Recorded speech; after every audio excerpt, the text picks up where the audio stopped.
Chapitre 6. Le lendemain matin fut pénible, sans doute à cause des whisky de la veille. Je me réveillai au travers de mon lit, dans l'obscurité, la bouche lourde, les membres perdus dans une moiteur insupportable. Un ray de soleil filtrait à travers les fentes du volet. Des poussières y montaient en rangs serrés. Je n'éprouvais ni le désir de me lever, ni celui de rester dans mon lit. Je me demandais si Elsa reviendrait. Quel visage auraient Anne et mon père ce matin? Je me forçais à penser à eux afin de me lever sans réaliser mon effort. J'y parvins enfin, me retrouvai sur le carrelage frais de la chambre, dolente, étourdie. La glace me tendait un triste reflet. Je m'y appuyai. Des yeux dilatés, une bouche gonflée, ce visage étranger, le mien. Pouvais-je être faible et lâche à cause de cette lèvre, de ses proportions, de ces odieuses, arbitraires limites? Et si j'étais limité, pourquoi le savais-je d'une manière si éclatante, si contraire à moi-même? Je m'amusais à me détester, à haïr ce visage de loup, creusé et fripé par la débauche. Je me mis à répéter ce mot de débauche sourdement, en me regardant les yeux, et tout à coup je me vis sourire. Quelle débauche en effet, quelques malheureux vers, une gifle et des sanglots. Je me lavai les dents et descendis. Mon père et Anne se trouvaient déjà sur la terrasse, assis l'un près de l'autre devant le plateau du petit déjeuner. Je lançai un vague bonjour, m'assis en face d'eux. Par pudeur, je n'osais pas les regarder. Puis leur silence me força à lever les yeux. Anne avait les traits tirés, seul signe d'une nuit d'amour. Ils souriaient tous les deux, l'air heureux. Cela m'impressionna. Le bonheur me toujours semblait une ratification, une réussite. Bien dormi, dit mon père. Comme ça, répondis-je, j'ai trop bu de whisky hier soir. Je me versai une tasse de café, la goûtai, mais la reposai vite. Il y avait une sorte de qualité d'attente dans leur silence qui me rendait mal à l'aise. J'étais trop fatigué pour supporter longtemps. Que se passe-t-il? Vous avez un air mystérieux. Mon père alluma une cigarette d'un geste qui se voulait tranquille. Anne me regardait, manifestement embarrassée pour une fois. Je voudrais vous demander quelque chose, dit-elle enfin. J'envisageais le pire. Une nouvelle mission auprès d'Elsa? Elle détourna son visage, le tendit vers mon père. Votre père et moi aimerions nous marier, dit-elle. Je la regardai fixement, puis mon père. Une minute, j'attendais de lui un signe, un clin d'œil, qui m'eût à la fois indigné et rassuré. Il regardait ses mains. Je me disais, ce n'est pas possible, mais je savais déjà que c'était vrai. C'est une très bonne idée, dis-je, pour gagner du temps. Je ne parvenais pas à comprendre mon père, si obstinément opposé au mariage, aux chaînes, en une nuit décidée. Cela changeait toute notre vie. Nous perdions l'indépendance. J'entrevis alors notre vie à trois, une vie subitement équilibrée par l'intelligence, le raffinement d'Anne, cette vie que je lui enviais. Des amis intelligents, délicats, des soirées heureuses, tranquilles. Je méprisais soudain les dîners tumultueux, les Sud-Américains, les Elsa. Un sentiment de supériorité, d'orgueil m'envahissait. C'est une très très bonne idée, répétai-je, et je leur souris. Mon petit chat, je savais que tu serais contente, dit mon père. Il était détendu, enchanté. Redessiné par les fatigues de l'amour, le visage d'Anne semblait plus accessible, plus tendre que je ne l'avais jamais vu. Viens ici, mon chat, dit mon père. Il me tendait les deux mains, m'attirait contre lui, contre elle. J'étais à demi agenouillé devant eux. Il me regardait avec une douce émotion, me caressait la tête. Quant à moi, je ne cessais de penser que ma vie tournait peut-être en ce moment même, mais que je n'étais effectivement pour eux qu'un chat, un petit animal affectueux. Je les sentais au-dessus de moi, unis par un passé, un futur, des liens que je ne connaissais pas, qui ne pouvaient me retenir moi-même. Volontairement, je fermai les yeux, appuyai ma tête sur leurs genoux, ris avec eux, repris mon rôle. D'ailleurs, n'étais-je pas heureuse? Anne était très bien. Je ne lui connaissais nulle mesquinerie. Elle me guiderait, me déchargerait de ma vie, m'indiquerait en toutes circonstances la route à suivre. Je deviendrais accompli. Mon père le deviendrait avec moi. Mon père se leva pour aller chercher une bouteille de champagne. J'étais écœuré, il était heureux, c'était bien le principal, mais je l'avais vu si souvent heureux à cause d'une femme. J'avais un peu peur de vous, dit Anne. Pourquoi, demandai-je. À l'entendre, j'avais l'impression que mon veto aurait pu empêcher le mariage de deux adultes. Je craignais que vous n'ayez peur de moi, dit-elle, et elle se mit à rire. Je me mis à rire aussi, car effectivement, j'avais un peu peur d'elle. Elle me signifiait à la fois qu'elle le savait et que c'était inutile. Ça ne me paraît pas ridicule, ce mariage de vieux? Vous n'êtes pas vieux, dis-je, avec toute la conviction nécessaire, car, une bouteille dans les bras, mon père revenait en valsant. Il s'asseyait auprès d'Anne, posait son bras autour de ses épaules. Elle eut un mouvement du corps vers lui qui me fit baisser les yeux. C'était sans doute pour cela qu'elle l'épousait, pour son rire, pour ce bras dur et rassurant, pour sa vitalité et sa chaleur. 40 ans, la peur de la solitude, peut-être les derniers assauts des sens. Je n'avais jamais pensé à Anne comme à une femme, mais comme à une entité. J'avais vu en elle l'assurance, l'élégance, l'intelligence, mais jamais la sensualité et la faiblesse. Je comprenais que mon père fût fier. L'orgueilleuse, l'indifférente Anne Larsen l'épousait. L'aimait-il? Pourrait-il l'aimer longtemps? Pouvais-je distinguer cette tendresse de celle qu'il avait pour Elsa? Je fermais les yeux. Le soleil m'engourdissait. Nous étions tous les trois sur la terrasse, pleins de réticence, de crainte secrète et de bonheur. Elsa ne revint pas ces jours-là. Une semaine passa très vite. 7 jours heureux, agréables, mais seuls. Nous dressions des plans compliqués d'ameublement, des horaires. Mon père et moi plaisions les faire serrer, difficiles avec l'inconscience de ceux qui ne les ont jamais connus. D'ailleurs, y avons-nous jamais cru. Rentrer déjeuner à midi et demi tous les jours au même endroit. Dîner chez soi, y rester ensuite. Mon père le croyait-il vraiment possible? Il enterrait cependant allègrement la bohème, prenait l'ordre, la vie bourgeoise, élégante, organisée. Sans doute tout cela n'était-il pour lui comme pour moi que des constructions de l'esprit. J'ai gardé de cette semaine un souvenir que je me plais à creuser aujourd'hui pour m'éprouver moi-même. Anne était détendue, confiante, d'une grande douceur. Mon père l'aimait. Je les voyais descendre le matin appuyés l'un à l'autre, riant ensemble, les yeux cernés, et j'aurais aimé, je le jure, que cela durera toute la vie. Le soir, nous descendions souvent sur la côte, prendre l'apéritif à une terrasse. Partout où on nous prenait pour une famille unie, normale, et moi, habitué à sortir seul avec mon père, et à récolter des sourires, des regards de malice ou de pitié, je me réjouissais de revenir à un rôle de mon âge. Le mariage devait avoir lieu à Paris, à la rentrée. Le pauvre Cyril n'avait pas vu sans un certain ahurissement de transformation intérieure, mais cette fin légale le réjouissait. Nous faisions du bateau ensemble, nous nous embrassions au gré de nos envies, et parfois, tandis qu'il pressait sa bouche sur la mienne, je revoyais le visage d'Anne, son sourire doucement meurtri du matin, l'espèce de lenteur, de nonchalance heureuse que l'amour donnait à ses gestes, et je l'enviais. Les baisers s'épuisent, et sans doute, si Cyril m'avait moins aimé, serais-je devenue sa maîtresse cette semaine-là. À 6 heures, en revenant des îles, Cyril tirait le bateau sur le sable.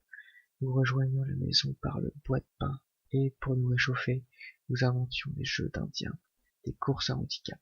Il me rattrapait régulièrement avant la maison, s'abattait sur moi en criant victoire, me roulait dans les aiguilles de pin, me ligotait, m'embrassait. Je me rappelle encore le goût de ces baisers essoufflés, inefficaces, et le bruit du cœur de Cyril contre le mien en concordance avec le déferlement des vagues sur le sable. 1, 2, 3, 4 battements de cœur et le doux bruit sur le sable. 1, 2, 3, 1. Il reprenait son souffle, son baiser se faisait précis et étroit. Je n'entendais plus le bruit de la mer. mais dans mes oreilles les pas rapides et poursuivis de mon propre sang. La voix d'Anne nous sépara un soir. Cyril était allongé contre moi. Nous étions à moitié nus dans la lumière pleine de rougeur et d'ombre du couchant, et je comprends que cela ait pu abuser Anne. Elle prononça mon nom d'un ton bref. Cyril se releva d'un bond, honteux bien entendu. Je me relevai à mon tour plus lentement en regardant Anne. Elle se tourna vers Cyril et lui parla doucement comme si elle ne le voyait pas. « Je compte ne plus vous revoir, dit-elle. » Il ne répondit pas, se pencha sur moi et me baisa l'épaule avant de s'éloigner. Ce geste m'étonna, m'émut comme un engagement. Anne me fixait avec ce même air grave et détaché, comme si elle pensait à autre chose. Cela m'agaça. Si elle pensait à autre chose, elle avait tort de t'en parler. Je me dirigeai vers elle en affectant un air gêné, par pure politesse.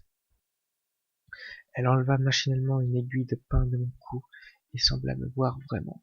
Je la vis prendre son beau masque de mépris, ce visage de lassitude et de désapprobation qui la rendait remarquablement belle et me faisait un peu peur. Vous devriez savoir que ce genre de distraction finit généralement en clinique, dit-elle. Elle me parlait debout en me fixant et j'étais horriblement ennuyé. Elle était de ces femmes qui peuvent parler droite sans bouger. Moi, il me fallait un fauteuil, le secours d'un objet à saisir, une cigarette, de ma jambe à balancer, à regarder balancer. Il ne faut pas exagérer, dis-je en souriant. J'ai juste embrassé Cyril. Je ne me traînerai pas en clinique. Je vous prie de ne pas le revoir, dit-elle, comme si elle croyait un mensonge. Ne protestez pas. Vous avez 17 ans. Je suis un peu responsable de vous à présent, et je ne vous laisserai pas gâcher votre vie. D'ailleurs, vous avez du travail à faire. Cela occupera vos après-midi. Elle me tourna le dos et repartit vers la maison de son pas nonchalant. La consternation me clouait au sol. Elle pensait ce qu'elle disait. Mes arguments, mes dénégations, elle les accueillerait avec cette forme d'indifférence, pire que le mépris, comme si je n'existais pas, comme si j'étais quelque chose à réduire et non pas moi. Cécile, qu'elle connaissait depuis toujours. Moi, enfin qu'elle aurait pu souffrir de punir ainsi. Mon seul espoir était mon père. Il réagirait comme d'habitude. Quel est ce garçon, mon chat? Est-il beau, moins et sain? Méfie-toi des salopards, ma petite fille. Il fallait qu'il réagît en ce sens, ou mes vacances étaient finies. Le dîner passa comme un cauchemar. Pas un instant Anne m'avait dit « Je ne raconterai rien à votre père, je ne suis pas délatrice, mais vous allez me promettre de bien travailler. » Ce genre de calcul lui était étranger. Je m'en félicitais et lui en voulais à la fois, car cela me permit de la mépriser. Elle évita ce faux pas comme les autres, et ce fut après le potage seulement qu'elle sembla se souvenir de l'incident. J'aimerais que vous donniez quelques conseils avisés à votre fille, Raymond. Je l'ai trouvée dans le bois de pin avec Cyril ce soir, et il semblait du dernier bien. Mon père essaya de prendre cela à plaisanterie, le pauvre. Que me dites-vous là? Que faisait-il? Je l'embrassais, criai-je à Gardner. Anne a cru. Je n'ai rien cru du tout, coupa-t-elle. Mais je crois qu'il serait bon qu'elle cesse de le voir quelque temps et qu'elle travaille un peu sa philosophie. La pauvre petite, dit mon père, ce Cyril est gentil garçon après tout. Cécile est aussi une gentille petite fille, dit Anne. C'est pourquoi je serais navré qu'il lui arrive un accident. Et étant donné la liberté complète qu'elle a ici, la compagnie constante de ce garçon et leur désœuvrement, cela me paraît inévitable, pas vous? Au son de ce « pas vous », je levai les yeux et mon père baissa les siens, très ennuyé. Vous avez sans doute raison, dit-il. Oui, après tout, tu devrais travailler un peu, Cécile. Tu ne veux quand même pas refaire une philosophie. Que veux-tu que ça me fasse? Répondis-je brièvement. Il me regarda et détourna les yeux aussitôt. J'étais confondu. Je me rendais compte que l'insouciance est le seul sentiment qui puisse inspirer notre vie et ne pas disposer d'arguments pour se défendre. Voyons, Diane, en saisissant ma main par-dessus la table. Vous allez troquer votre personnage de fille des bois contre celui de bonne écolière. Et seulement pendant un mois. C'est pas si grave, si? Elle me regardait. Il me regardait en souriant sous ce jour. Le débat était simple. Je retirai ma main doucement. Si, dis-je, c'est grave. Je dis si doucement qu'ils ne m'entendirent pas ou ne le voulurent pas. Le lendemain matin, je me retrouvai devant une phrase de Bergson. Il me fallut quelques minutes pour la comprendre. Quelque hétérogénéité qu'on puisse trouver d'abord entre les faits et la cause, et bien qu'il y ait loin d'une règle de conduite à une affirmation sur le fond des choses, c'est toujours dans un contact avec le principe générateur de l'espèce humaine qu'on s'est senti puiser la force d'aimer l'humanité. Je me répétais cette phrase, doucement d'abord pour ne pas m'énerver, puis à voix haute. Je me pris la tête dans les mains et la regardai avec attention. Enfin, je la compris et je me sentis aussi froide, aussi impuissante qu'en la lisant pour la première fois. Je ne pouvais pas continuer. Je regardais les lignes suivantes, toujours avec application et bienveillance, et soudain, quelque chose se leva en moi comme un vent, me jeta sur mon lit. Je pensais à Cyril, qui m'attendait sur la crique dorée, au balancement tout du bateau, au coup de nos baisers, et je pensais à Anne. J'y pensais d'une telle manière que je m'assis sur mon lit, le cœur battant en me disant que c'était stupide et monstrueux, que je n'étais qu'une enfant gâtée et paresseuse, et que je n'avais pas le droit de penser ainsi. Et je continuais malgré moi à réfléchir qu'elle était nuisible et dangereuse, et qu'il fallait l'écarter de notre chemin. Je me souvenais de ce déjeuner que je venais de passer, les dents serrées. Ulcérée, défaite par la rancune, un sentiment que je méprisais, me ridiculisait d'éprouver. Oui, c'est bien là ce que je me reprochais à Anne. Elle m'empêchait de m'aimer moi-même. Moi, si naturellement faite pour le bonheur, l'amabilité, l'insouciance. J'entrais par elle dans un monde de reproches, de mauvaise conscience, où, trop inexperte à l'introspection, je me perdais moi-même. Et que m'apportait-elle? Je mesurais sa force. Elle avait voulu mon père, elle l'avait. Elle allait peu à peu faire de nous le mari et la fille d'Anne Larsen, c'est-à-dire des êtres policés, bien élevés et heureux. Car elle nous rendrait heureux. Je sentais bien avec quelle facilité, je sentais bien avec quelle facilité nous instables, nous céderions à cet attrait de cadre de l'irresponsabilité. Elle était beaucoup trop efficace. Déjà, mon père se séparait de moi, ce visage gêné, détourné qu'il avait eu à la table, m'obsédait, me torturait. Je me souvenais avec une envie de pleurer de toutes les anciennes complicités, de nos rires, quand nous rentrions à l'aube en voiture dans les rues blanches de Paris. Tout cela était fini. À mon tour, j'allais être influencé, remanié, orienté par Anne. Je n'en souffrirais même pas. Elle agirait par l'intelligence, l'ironie, la douceur. Je n'étais pas capable de lui résister. Dans 6 mois, je n'en aurais même plus envie. Il fallait absolument se secouer, retrouver mon père et notre vie d'antan. De quel charme ne se paraît pas pour moi subitement les 2 années joyeuses et incohérentes que je venais d'achever, ces 2 années que j'avais si vite reniées l'autre jour.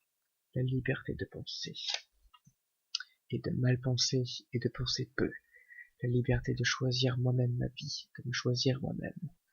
Je ne peux dire d'être moi-même, puisque je n'étais rien qu'une pâte modélable, mais celle de refuser les moules. Je sais qu'on peut trouver à ce changement des motifs compliqués, que l'on peut me doter de complexes magnifiques, un amour incestueux pour mon père ou une passion malsaine pour Anne. Mais je connais les causes réelles, ce furent la chaleur, Bergson, Cyril, ou du moins l'absence de Cyril. J'y pensais tout l'après-midi, dans une suite d'états désagréables, mais tout issu de cette découverte, que nous étions à la merci d'Anne. Je n'étais pas habitué à réfléchir, cela me rendait irritable. À table, comme le matin, je n'ouvris pas la bouche. Mon père se crut obligé d'en plaisanter. Ce que j'aime dans la jeunesse, c'est son entrain, sa conversation. Je le regardais violemment, avec dureté. Il était vrai qu'il aimait la jeunesse, et avec qui avais-je parlé, si ce n'est qu'avec lui? Nous avions parlé de tout, de l'amour, de la mort, de la musique. Il m'abandonnait, me désarmait lui-même. Je le regardais, je pensais, tu m'aimes plus comme avant, tu me trahis, et j'essayais de le lui faire comprendre sans parler. J'étais en plein drame. Il me regarda aussi, subitement alarmé, comprenant peut-être que ce n'était plus un jeu et que notre entente était en danger. Je le vis se pétrifier, interrogateur. Anne se tourna vers moi. Vous avez mauvaise mine, j'ai des remords de vous faire trahir. Je ne répondis pas. Je me détestais trop moi-même pour cette espèce de trame que je montais et que je ne pouvais plus arrêter. Nous avions fini de dîner, sur la terrasse, dans le rectangle lumineux projeté par la fenêtre de la salle à manger. Je vis la main d'Anne, une longue main vivante, se balancer, trouver celle de mon père. Je pensais à Cyril, j'aurais voulu qu'il me prît dans ses bras, sur cette terrasse criblée de cigales et de lune. J'aurais voulu être caressé, consolé, raccommodé avec moi-même. Mon père et Anne se taisaient. Ils avaient devant eux une nuit d'amour. J'avais Bergson. J'essayais de pleurer, de m'attendrir sur moi-même. En vain. C'était déjà sûr, Anne, que je m'attendrissais, comme si j'avais été sûr de la vaincre. Et voilà. Donc on a fini la première partie du livre. Et voilà. Donc je vais vite passer à la deuxième partie. Deuxième partie. Chapitre 1er. La netteté de mes souvenirs à partir de ce moment m'étonne. J'acquérais une conscience plus attentive des autres, de moi-même. La spontanéité, un égoïsme facile, avait toujours été pour moi un luxe naturel. J'avais toujours vécu. Or, voici que ces quelques jours m'avaient assez troublé pour que je sois amené à réfléchir, à me regarder vivre. Je passais par toutes les affres de l'introspection sans, pour cela, me réconcilier avec moi-même. Ce sentiment, pensais-je, ce sentiment à l'égard d'Anne est bête et pauvre, comme ce désir de la séparer de mon père est féroce. Mais après tout, pourquoi me juger ainsi? Étant simplement moi, n'étais-je pas libre d'éprouver ce qui arrivait? Pour la première fois de ma vie, ce moi semblait se partager et la découverte d'une telle dualité m'étonnait prodigieusement. Je trouvais de bonnes excuses, je me les murmurais à moi-même, me jugeant sincère, et brusquement, un autre moi surgissait, qui s'inscrivait en faux contre mes propres arguments, criant que je m'abusais moi-même, bien qu'ils eussent toutes les apparences de la vérité. Mais n'était-ce pas en fait cet autre qui me trompait? Cette lucidité n'était-elle pas la pire des erreurs?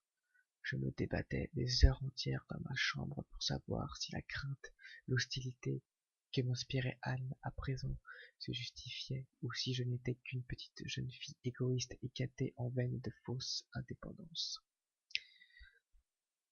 En attendant, je me grisais un peu plus chaque jour. Je ne faisais que dormir sur la plage et, au repas, je gardais malgré moi un silence anxieux qui finissait par les gêner.